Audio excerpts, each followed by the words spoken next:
We've talked about ways to generate electricity, but there is another way. Suppose you decide to move your finger.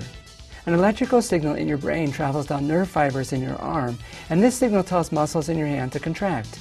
This contraction of the muscle cells generates a tiny electrical signal, a signal that you can measure and analyze.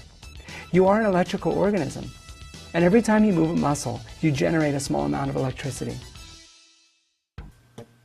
We always end every episode of Everyday Science Show with a snack, and today we're going to look at the electrical properties of foods. And one of the things we talked about earlier was conductors and insulators. And conductors let electricity flow, and insulators don't. And there's a little cheese ball on the end of the string.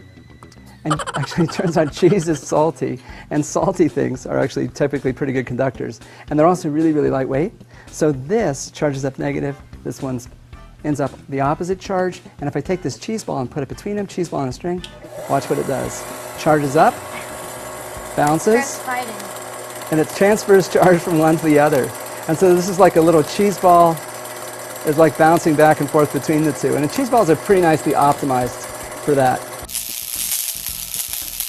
Now right here, we've got this set of handlebars. It used to be on a bicycle, now it's something else. All right, who wants to hold on to this? Me. All right, Liam. You are our tester, so I want you to hold both sides, right like this. You are our tester. And we used this earlier in the show, and if I touch you, this is a little touch lamp. But I have to touch you with something that's electrical conductor. So for instance, I'm riding my bike. if I was to touch you with the pom-pom, No.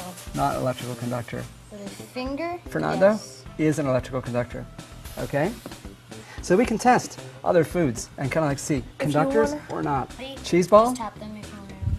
Oh! conductor. Well, your finger's kind of touching it. I don't think so. I don't think so. You have to hit him pretty hard with the cheese ball. There you go. Ew, I'm not touching that. How about gummy worm? What do you think? What do you think? Gummy worms, conductor, insulator? What's the word?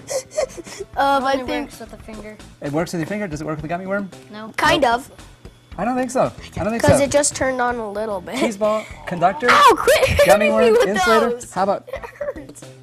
goldfish? Yummy. Yes, I hope. Goldfish, yummy. We've established that. Conductor or insulator? What do you think? It's an insulator. It's an insulator. It's an insulator. And so it turns out most foods, I think dry foods are certainly going to be insulators.